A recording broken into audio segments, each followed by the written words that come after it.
everyone, it's Lucy from Travelling Artist, and if you haven't visited my channel before, hello and welcome. I'm a newbie to YouTube, but I hope you'll come and support me after you watch this bomb-ass bullet journal flick through. I'm actually really proud of this journal. It's the first I ever did and I've completed as well. So I hope you stick around and watch it and leave me a comment at the end to tell me what your favourite page is. So I'm actually a huge fan of these kind of bullet journal videos myself, because when I started to get into it, I watched a lot of them obviously to get inspiration for different layouts, although I will say I have fallen off the wagon with it recently.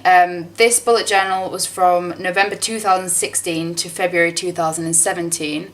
It's now June and I haven't bullet journaled in probably 2 months, and I'll explain why that happened as I go through. I'm not going to explain fully what a bullet journal is in this video because I don't want to drag on and I just want to get straight into the journal so you can see what I've done.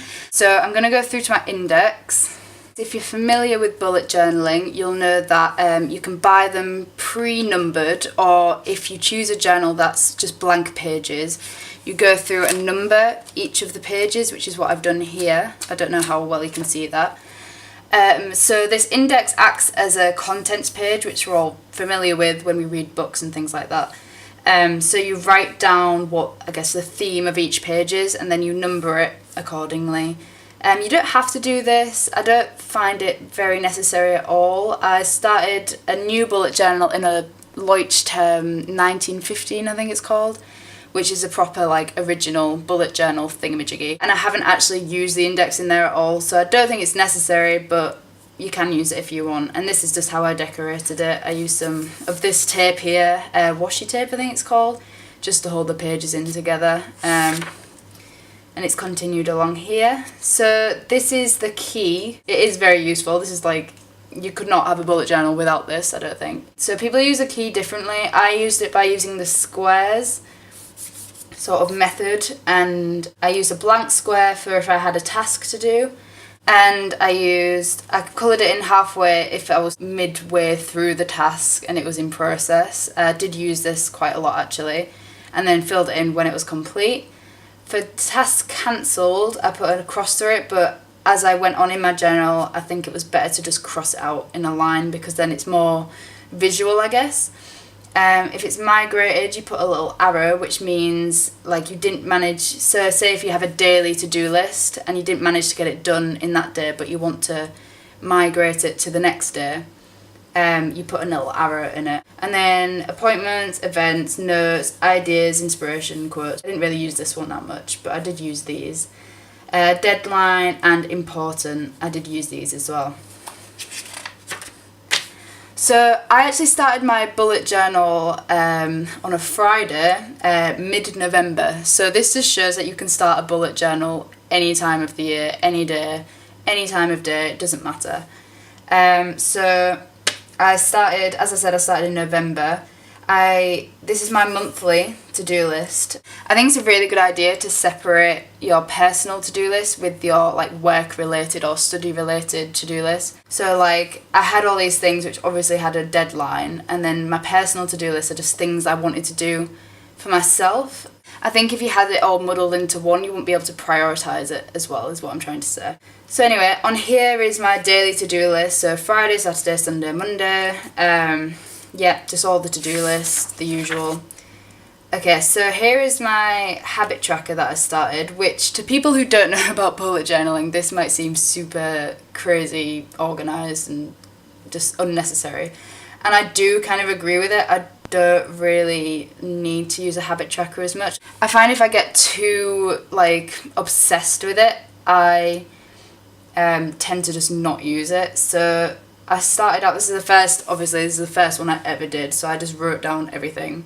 And I knew that I might not be able to keep up with it, but I just used all of them to see which ones I kept up with. And I did keep up with all of them, but I guess that's because I was just starting out, and then, you know, as we all know, over time you can't really keep up with certain things. So yeah, I tracked like hours sleep, servings of caffeine. That was really interesting actually, to track my servings of caffeine. I actually drink quite a lot of tea and coffee. It hasn't changed since this, about 3 to 4 cups a day. I should probably reduce that still. So things like that, it's really good to track if you're wanting to like quit a habit or sort of reduce something. And then this I would not do again. It's sort of my notes for the habit tracker. I'm probably going to blur it out because I just can't deal with this page. It's too much for me because I have problems with being a bit of a perfectionist sometimes. I think it just sort of adds to that. So I'd rather just not and just keep with a simple habit tracker and just leave it at that and not go too into detail, because otherwise you're just over organising your life and it's not good. So that's what I'd be aware of if you're doing bullet journaling. Okay, so as I started this bullet journal, I was also learning to crochet, and I'll insert a clip of my crochet blanket, which I did start to work on, and I've kind of stopped with that right now. I do want to continue it though. And this is just quite nice. I thought I could document like the dates of when I did each row, but the writing ended up being really tiny and it just looked a bit complicated, so I'd probably stretch it out a bit more if I was to do this again. But it's quite a nice idea if you're working on a project, like an art project or something like that. You can sort of visually, the idea was to fill this across here, like as I completed my blanket. So yeah, whatever it is, whether it's crochet blanket or, I don't know, maybe you're doing a painting or something, sometimes it's quite nice to sort of draw out a rough sketch of it and then you can add in, like as you've added onto the painting or something. I don't know, whatever works for you, and it depends on the project, I guess. So here is just more daily things, different things I was doing, all my tasks, and they're all completed. Well done me. So here is one of my favourite spreads. This was the end of November and going into December. So these I love. It's I don't know what you call it. What do I call these? Oh yeah, I just call this like my November memories kind of page, and I love it. It summarises the month really well if you draw out different sort of illustrations of different things that went on. So in November in 2016, it was my 21st, and this is me at my birthday at Marrakesh with my friends. And I just got this picture up on Instagram and I just copied it. So you can do that if you're afraid of drawing like from memory and things like that. Then I also went to Edinburgh, which was a birthday surprise for my boyfriend. Thank you, Denny. And that was amazing, and I just wanted to capture that. I drew a little train with the clouds coming off. So you can just go to Google Images and get inspiration for things like this. And I just sort of mashed it all up together into different arrangements and things. So for December, going into the month, I think it's quite nice to have just like the month there. It's kind of like the title to the new pages in your bullet journal, I guess. And so I drew some holly here, because Christmas obviously and winter and all that. So again, I've got the monthly to-do list with my personal and university things. And at the bottom here, I decided to do a complete. So this one wasn't complete. No, definitely not complete. I did not read that book. So I think that's quite nice to add a little complete box. So then you know if everything you wanted to get done in that month is completely done. I think it's quite nice to check off this one, as well as just checking off all of these. It's quite nice to check off the complete box. And then here is, I'm going to turn it around. Here is when I started to plan Christmas presents. So I've got mum, dad, my sister, Danny, like ideas, and I've got like the card and wrapped. Here is a brain dump. So if you're not, if you don't know what that is, it's where you just put in a bunch of ideas, like things that you found interesting or things you want to remember. I don't find them particularly useful because I prefer for things to be into categories rather than just like loads of things mixed together. But I mean, sometimes you do just want to get ideas out quickly, so it's quite nice to have these pages where you can just write whatever and not worry about it. Here's a quote. I think someone said it to me, or I don't know, I just heard it somewhere and I thought it was relevant to me at that time. And it was nice to practice like my writing and things like that. It's quite fun to do. This is when I started to discover minimalism, and I wanted to have a huge clear out, and this just helped me. I don't know, I just felt like it was quite interesting just for myself. You don't have to do this if you want to become a minimalist, whatever your own definition of that is. But I wanted to like physically count the amount of clothes I had in my wardrobe. I just find it quite interesting. I've just really wanted to count them, and just out of curiosity. And so in your mind, when you go shopping, I guess now I think like, look, I have like 100 items in my wardrobe. I do not need something else. I'm not too on the minimalist thing. I don't know if I'd call myself one. I mean, I guess I am a conscious shopper. Like, I don't buy and buy like I used to, and I think more about where I buy my clothes and things like that, and I will make future videos about that. But yeah, this was just as I was discovering it. It's a little bit over the top, but I kind of just enjoyed doing it. Okay, so this is my monthly status for December. Documented like how I felt in that month, and as you can see, this is content at the top and happy, and I was very content and happy in the month of December. I think that's quite nice to see, actually, like to document your mood. I think it'd be really nice to look back over time, in a few years' time, to look back at this and be like, I was really happy like during my 20s or whatever. And yeah, I think that's really interesting. You can kind of correlate like what perhaps made you unhappy by looking at the different habits you had during that time. But you don't have to habit track all of this. I would not do this many things now. I think in the future, I don't know if I did start doing this, but I do more colour-coded things. It's just a lot easier for me to read visually. Want list. It's good to write down what you want, I think, because then you can look back at it, analyse, do I really need that? If I want something, I do try and like give myself a lot of time to think about it. Sometimes I do just spend on something because I do leave room for spontaneity is what I'm trying to say. But yeah, I think it's good, like if you're trying to, if it's an investment, you know what I mean? For example, I really want a sewing machine, and that's on my current want list, but I'm just sort of giving it time to think about it, whether I really want it and when's the right time to buy it and stuff like that. Anyway, here is a specific to-do list for my university work. The project title's called Creative Futures.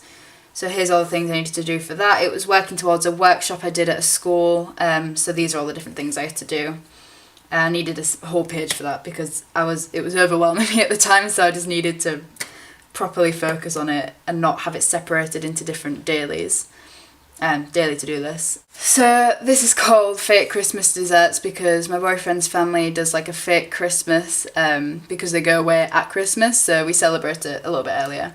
And I was just working on some desserts, and for some reason I just felt like I wanted to just documented the cost. I would not do something like this now because I think when I was going through this minimalist thingamajig, I was very conscious of my money, and I just kind of found it made me a little bit unhappy. I was documenting the ingredients I needed anyway, which I would do now if I was working towards like making a load of meals or desserts or whatever for people.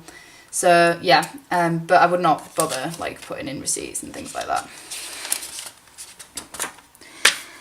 So I've got more daily to-do lists, things to research. I've got a list of artists which my tutors told me about to go and research, so I wrote them down there.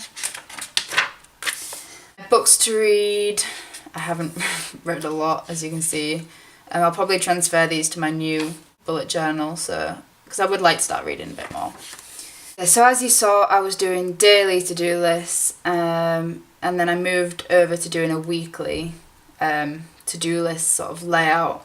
This was extremely useful. So I wrote out the different dates and put sort of generally what I was doing, I think, in this box here, and then events and meetings I'd put in this portion.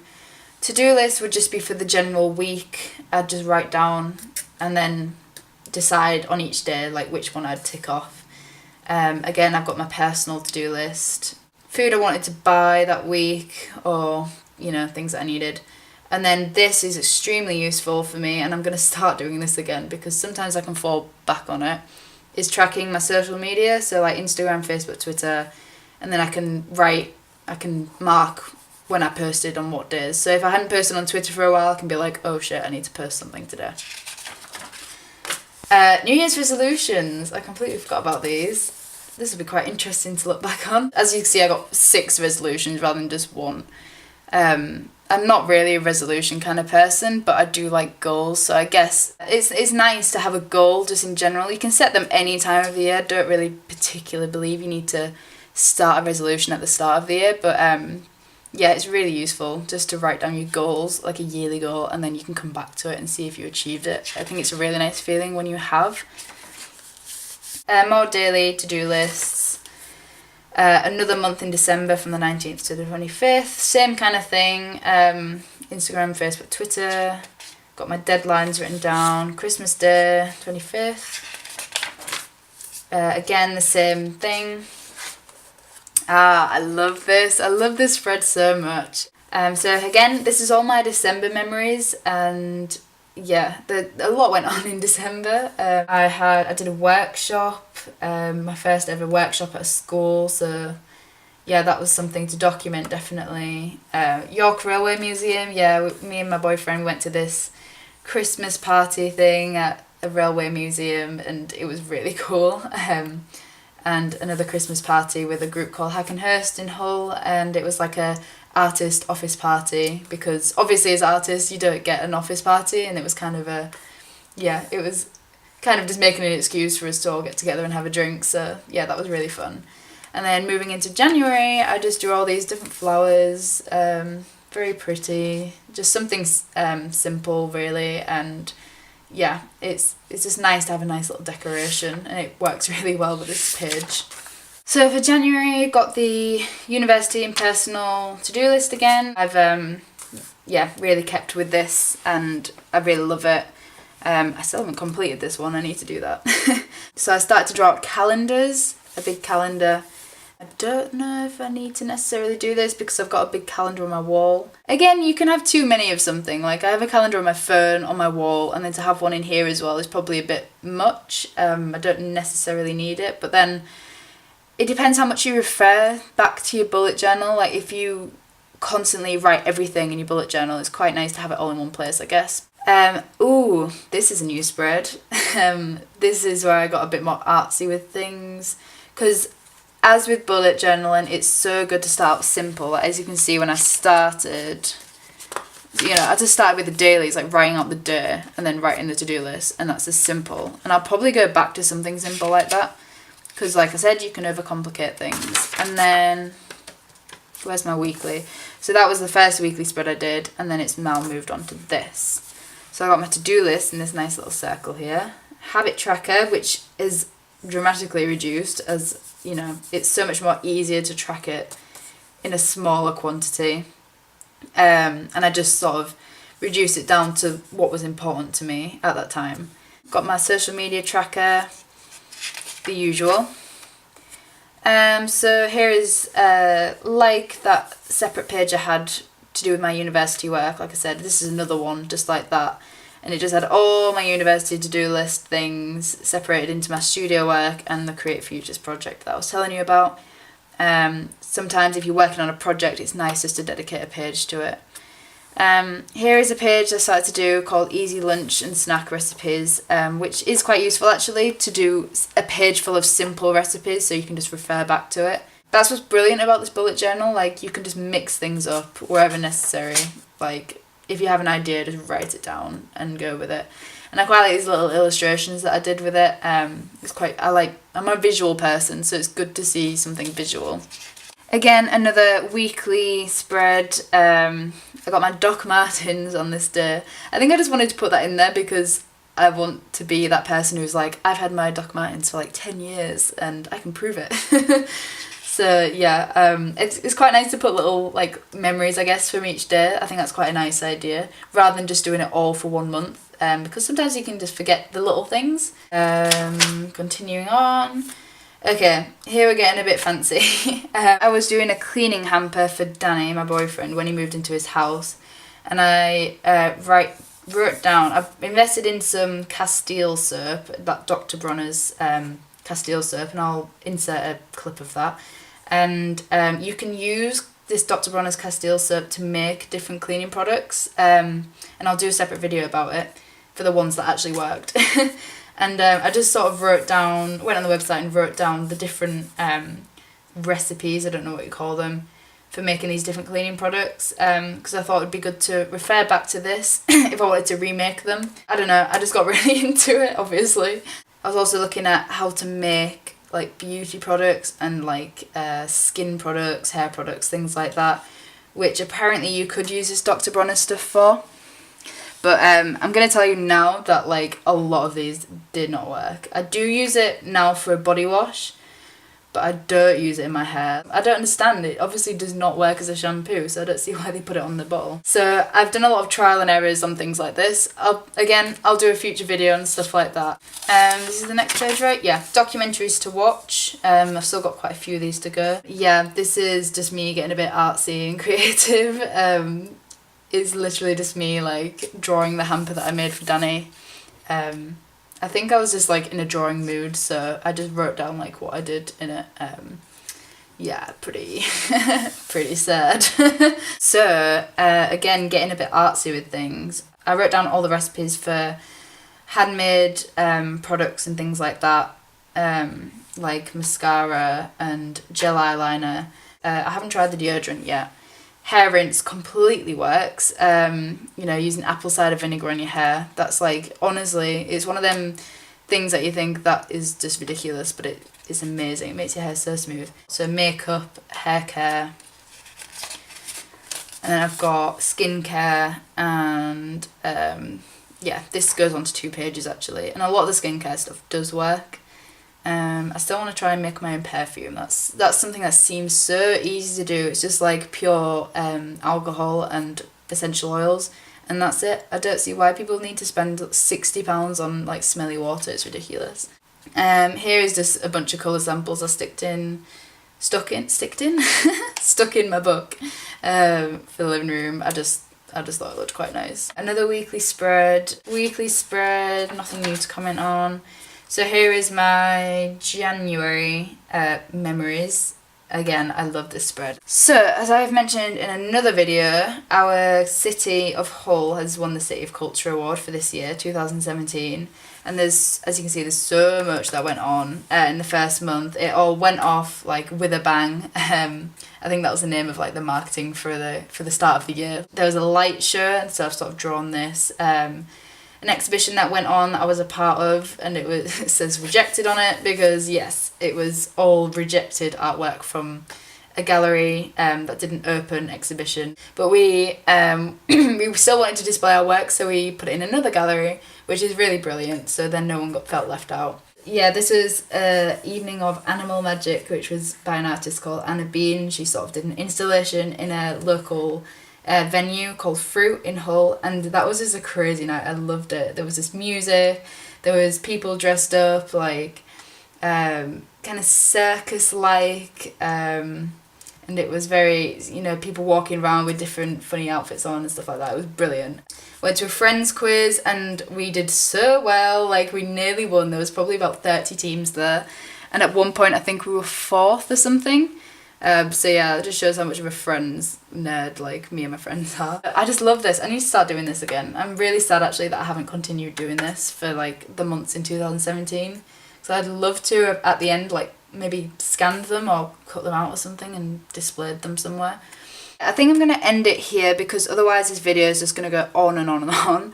If you liked this video, please let me know in the comments down below, and thank you for watching. Again, let me know what your favourite page is. I'd really like to know. Yeah, just say hello and give it a like if you like this video, and I'll see you in the next one.